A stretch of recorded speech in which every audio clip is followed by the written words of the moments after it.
দারুণ সাড়া পাচ্ছি এবং আমি অভিভূত, আমি ভীষণ খুশি। আমি ভাবতেই পারিনি হুগলির মানুষ আমাকে এইভাবে সাপোর্ট করবেন এবং এভাবে আমার পাশে থাকবেন।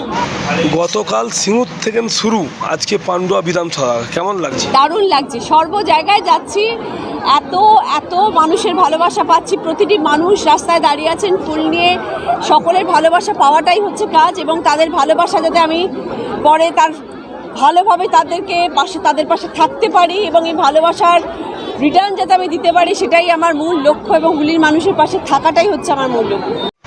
যাদের সঙ্গে দেখা হচ্ছে কি বার্তা দিচ্ছেন তাদেরকে? বিশ্বাস রাখুন, ভরসা রাখুন, পাশে থাকবো, সাথে থাকবো। আর একজন অভিনেত্রী উল্টো দিকে রয়েছে, কি বলবেন? কিছুই বলার নেই, ভালো, সেও তার কাজ করে যাক, আমি আমার কাজ করবো, মানুষ বিচার করবে। এটা কি পুনরুদ্ধার হবে? হুগলি লোকসভা কি পুনরুদ্ধার করা যাবে? আমাদের তরফ থেকে আমরা 100% নিশ্চিত যে হবেই। লড়াই কি কঠিন দিদি? নিশ্চয়ই কঠিন, সব লড়াই কঠিন, কিন্তু আমাদের দিদির ওপরে ভরসা আছে, হুগলির মানুষের ওপর ভরসা আছে, আমরা জিতবই।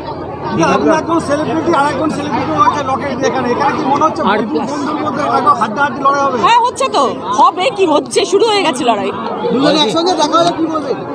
নমস্কার, আমরা এখন তো সবাইকে নমস্কার করছি, ওনাকেও নমস্কারই করবো।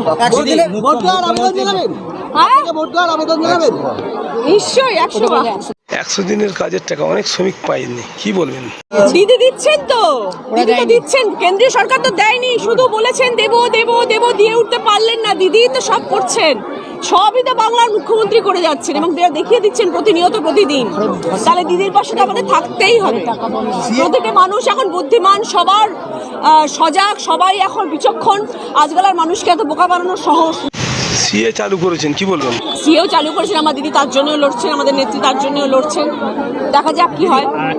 এই যে হুগলি লোকসভা কেন্দ্রে যিনি প্রার্থী হয়েছেন বিজেপি, তার নিজেদের দলের মধ্যে একে অপরের দিকে প্রতিদিন পোস্টার করছে, কি বলবেন? এটা কি আপনার বাড়তি সুযোগ?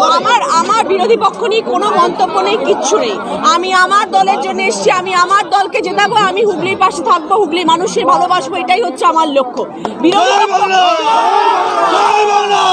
বিরোধী পক্ষ কি করছেন, তারা কি প্রতিপক্ষকে কি গালিগালাজ করছেন, আমার দেখার দরকার নেই। এত সময় নিয়ে আবার তাদের প্রতি বিচার করার জন্য, আমি আমার মানুষের জন্য এসেছি, এত সময় আছে তাদের পিছনে বিচার করার।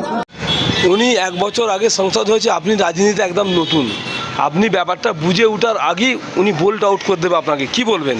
তিনিও একদিন এসেছিলেন যখন তিনিও নতুন ছিলেন, তাকেও তো প্রার্থী করে বিজয়ী করা হয়েছে। আমি আজকে নতুন মানুষের ভালোবাসা নিয়ে আমি এখানে এসেছি, আমি একদম নতুন মানুষ নই, আমার কাছে মানুষের ভালোবাসা প্রচুর ছিল, আছে, থাকবে। আজকে আমি রাজনীতিতে এসেছি এবং আমি জানি সেই ভালোবাসার রেশে এবং সেই ভালোবাসার জোরে আমি সকলের মন জয় করতে পারবো এবং সব কিছুরই একটা শুরুয়াত থাকে। এইটা আমার রাজনীতিতে প্রথম পদক্ষেপ, শুরুয়াত।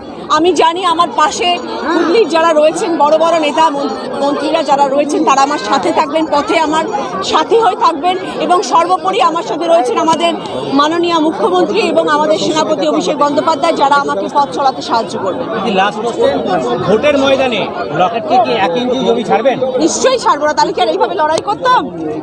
পরবর্তী সময়ে দুজনকার মধ্যে সম্পর্ক সুমধুর থাকবে। আমি আমার কাজ করবো, সে তার কাজ করবে। দর্শক নির্ধারণ করবে কে বিজয়ী, কে ঠিকঠাক, কে ভালো কাজ করবে, কে হুগলির পাশে থাকবে। বিরোধী প্রার্থীকে কি বলবেন, কি বার্তা দেবেন? অনেক শুভেচ্ছা। এর মতো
চন্দ্রশেখর